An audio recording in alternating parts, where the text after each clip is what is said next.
I've been given today is an incredibly daunting one. I have had to follow the most amazing collection of speakers.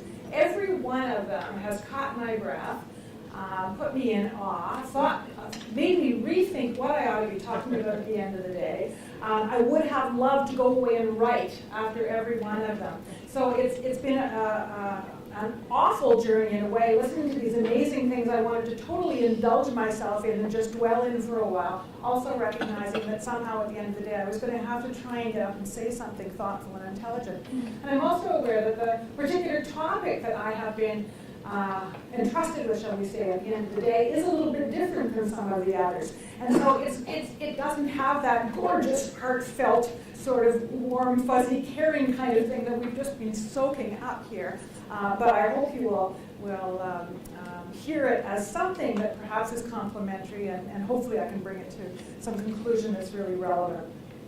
But we've all been asked to be provocative with ideas and engage a dialogue. And to try and be part of this community advancing the knowledge of the ideas of caring science.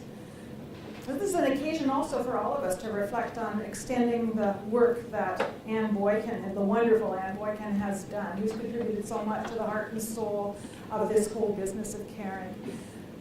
Really played a huge role over all of these years in helping us understand how nursing theory can be personal, not simply abstract, and knowing oneself as a caring person, focusing not toward a concrete end such as an objective health or wellness, but some kind of way of being and living in the world.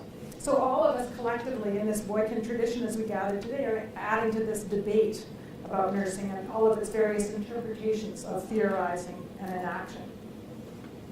Moving beyond those mathematical models of propositions to a way of conceptualizing nursing that actually preserves this holistic and expressive integrity that everyone has been talking about today in different languages and different ways. So the context for this conversation, and certainly Richard alluded to this, where it is engaged in debates on the theoretical issues, our profession has had a really nasty tendency to make many of these ideological. And by that I mean some of the polarizing and demonizing debates establishing paradigmatic camps of supposedly mutually exclusive ways of thinking about nursing, which I, of course, see as a misread on Thomas Kuhn, who, positioned it in a useful way at the time as the old farts and the new enlightened people. And we've taken that a bit extremely.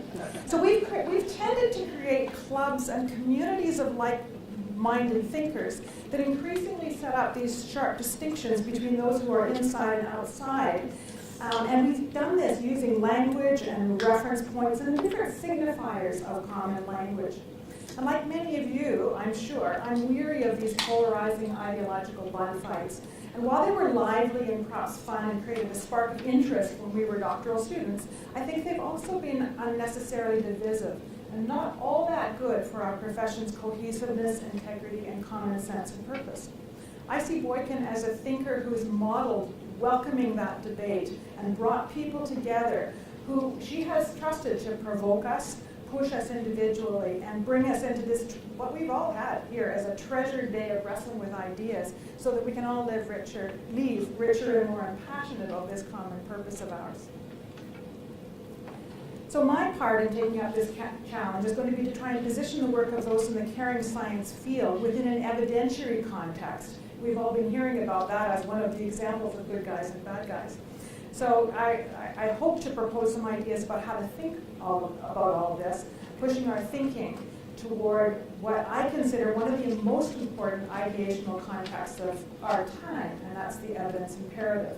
And the way we speak and think about evidence, the language of talking about the evidence of what we do. So a few comments about nursing frameworks to begin. And regardless of our theoretical tradition, we all live in a world in which there are commonalities to the core of this tradition. And we are all nurses, I include Ray in that. We resonate with the same core values and aspirations, regardless of the curriculum within which we learned it, the theoretical model we use to organize our practice thinking. And the theoretical model is, after all, just a conceptual framework, much like an architectural plan. And even radically different architectural plans can lead to the building of things we would still recognize as houses. And the worth of a house for its intended purpose will evolve and grow as the humans inhabit it. So that original framework really does become just one small component of making the house be what it eventually can be. And just as the frameworks by which we structure our progress toward becoming a nurse don't ever constrain what we're capable of throughout our professional careers, they do and can focus us on that core. And despite all, across the frameworks, there are some ways in which all of them allow for the idea and the possibility of wholes and parts in their appropriate times and the intricate relationship between them.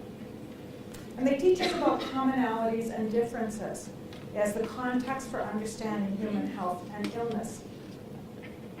And they emphasize the role of ideas, not simple tasks, as we've heard so many times today, as the context for coming to know what we know, as the basis for this applied practice profession.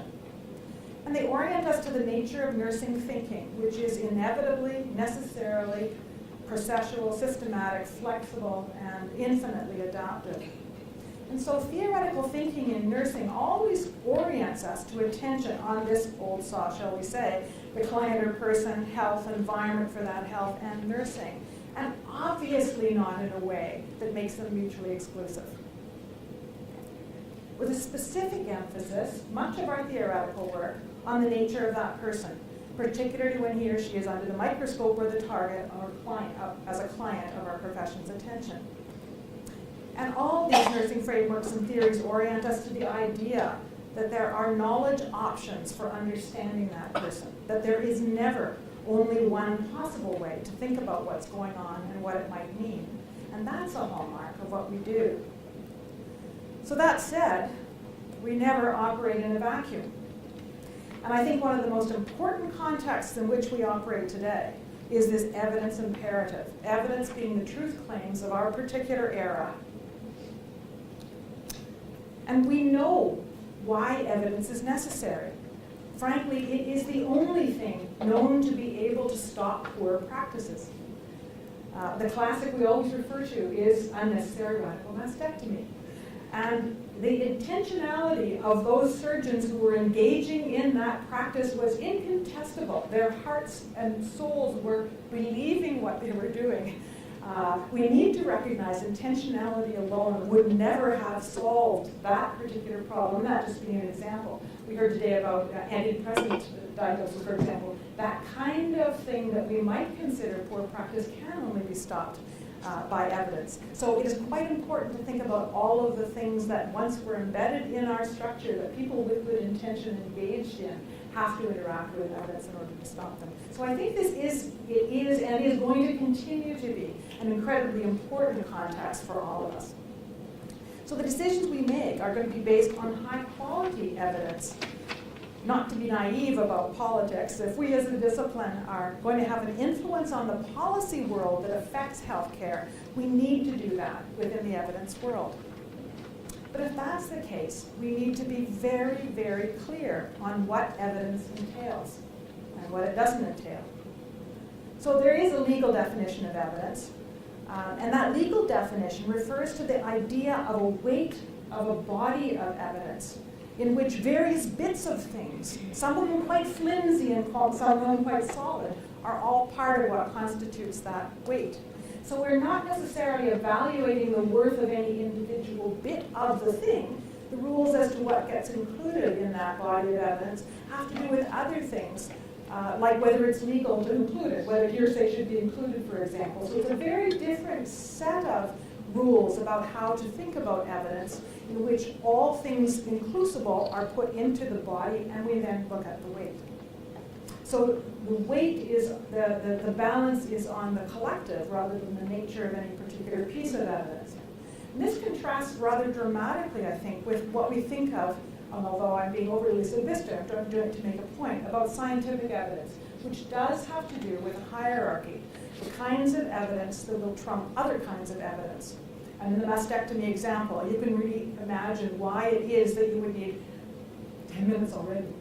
Why you would need randomized controlled trials to have the capacity to exert this sufficient force on the expert who thinks he's doing the right thing. The only way really to stop the craziness that we've been referring to will sometimes be this hard evidence. So in the health science world, the evidence claim is not the legal one in which everything potentially has equal value, but the scientific one in which the highest forms of publicly interpretable and synthesizable science count and will inevitably overrule the others. It doesn't necessarily dominate a decision, but it does create warrants for this kind of languaging around evidence. And in nursing, we have a long and lively tradition of attaching the word evidence or best evidence to all kinds of knowledges, regardless of their nature.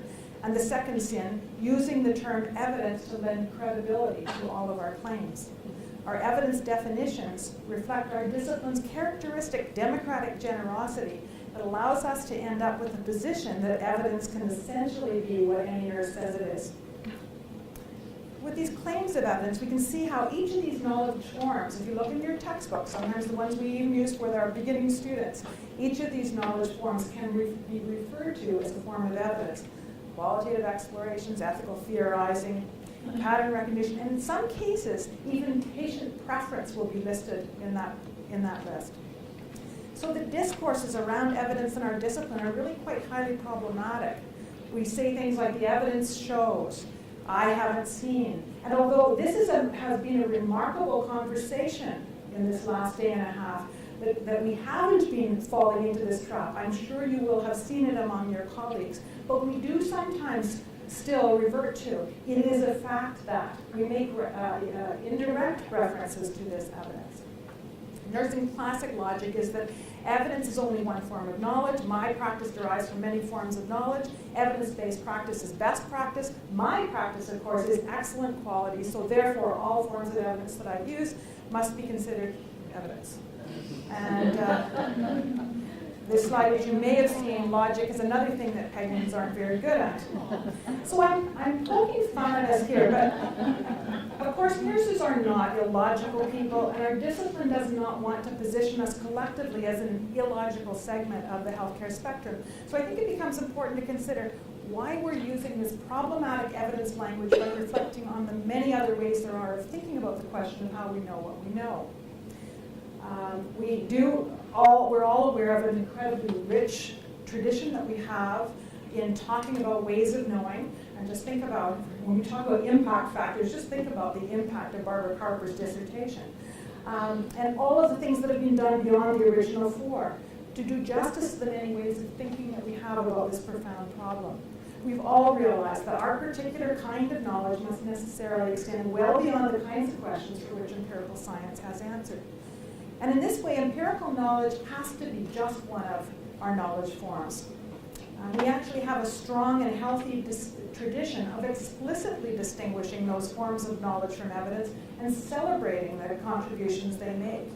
In addition to this empirical evidence in the complex world of engaging in matters of human health and illness, and my goodness, our conversations have been rife with this.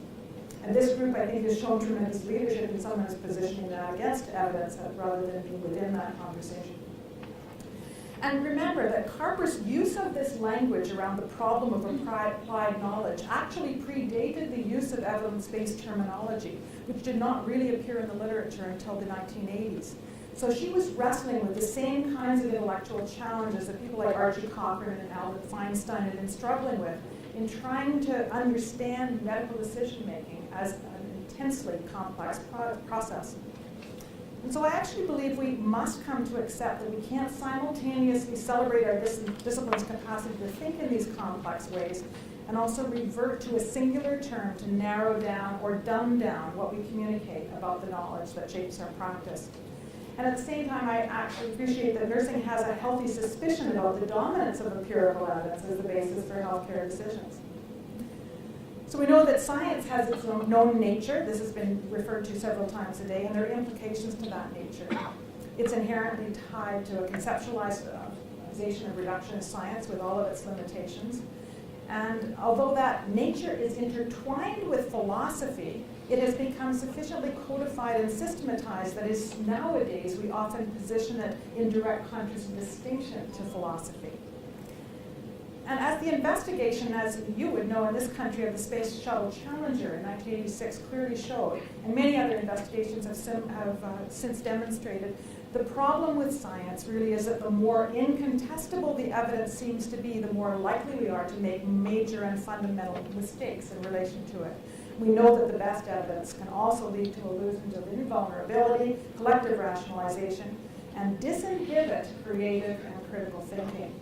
So this kind of false assurance with big science narrows the vision and perpetuates the interests of those with motivations other than the humanity and goodwill we've been talking about. So these are very complex issues, and it's not in our interest to complicate what we do by inadvertently rendering all of what we know into that form of evidence. So when we attempt to dignify all forms of knowledge that we use by calling them evidence, when we language this complexity of knowledge in this manner, we are really placing our profession at some risk. We're using it in ways that the term in ways that are not understood outside of the profession. We're setting ourselves up for looking like we don't understand science. We reduce the likelihood that our scientific contributions will be taken up outside the discipline. And we increasingly actually risk harm to actual patients if we allow ourselves to reference as evidence those kinds of things for which empirical knowledge is unavailable or inappropriate, simply to be persuasive. So we all know that a very high priority in healthcare today is helping patients deconstruct false evidence claims. We're entering into that world in which this is the lived experience of everybody with a new condition, and conversations are happening in that world so strongly. So this challenge is something we should be building into our curricula, that we need to understand, and we need to be able to reflect on it ourselves. We need to recognize that by not thinking about it seriously, we're simply entering into that marketing campaign with our evidence being more compelling than the toothpaste evidence or the online evidence. So what are those alternatives for conceptualizing this thing? Is it possible to think about evidence as a property of a particular form of science so that we can clarify its role and scope more clearly in guiding this thing we call evidence-based practice or evidence-informed practice? Well, to do this, I think we need to form some real clarity of thought about the kind of knowledge that should be included.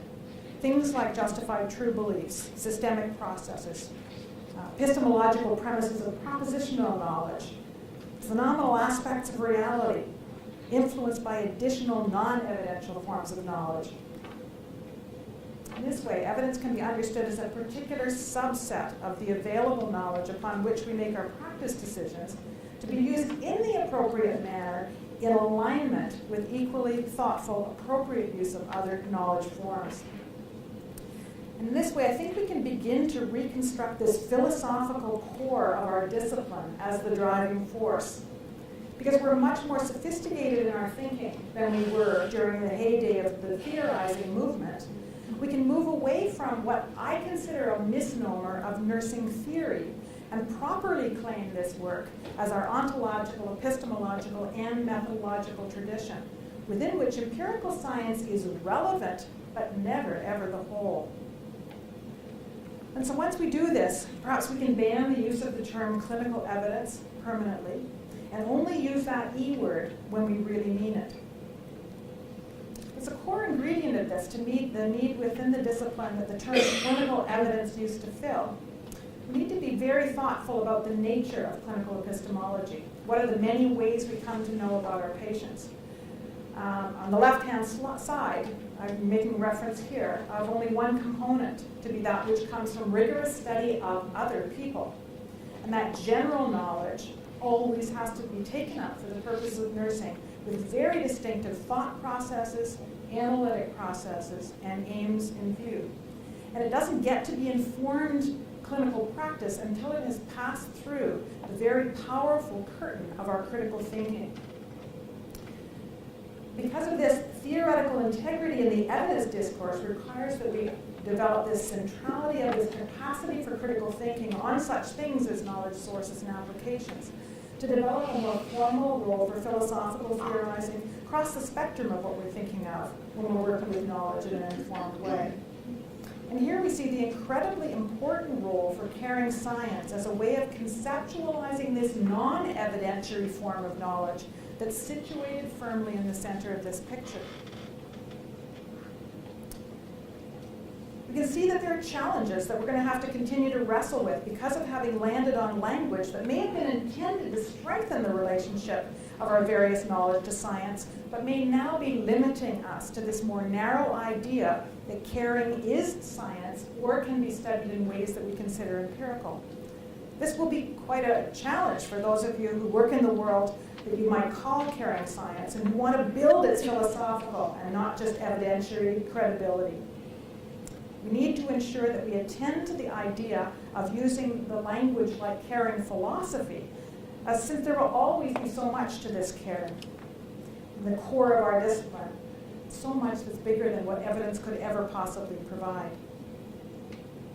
And these non-evidentiary kinds of claims about individual experiences and subjectivities, about power dynamics, about transformative capacity, about ethical and moral tensions, and about relational practice, they will require discipline capable of understanding and controlling that critical thinking or the capacity to handle ideas, a domain in which we collectively refer to when we use the language of caring science. That will have the most to offer, not as a competitor to conventional population-based science, but as a complementary knowledge that allows us to professionally and defensively translate these ideas into practice.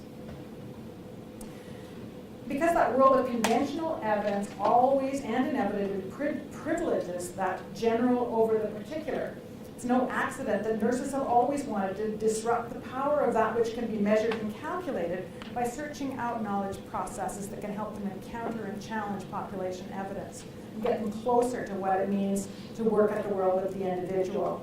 That interface where nursing is enacted at the core. Whatever we call it, Richard might refer to it as appreciative unitary practice, Janet to the healing practice of healing.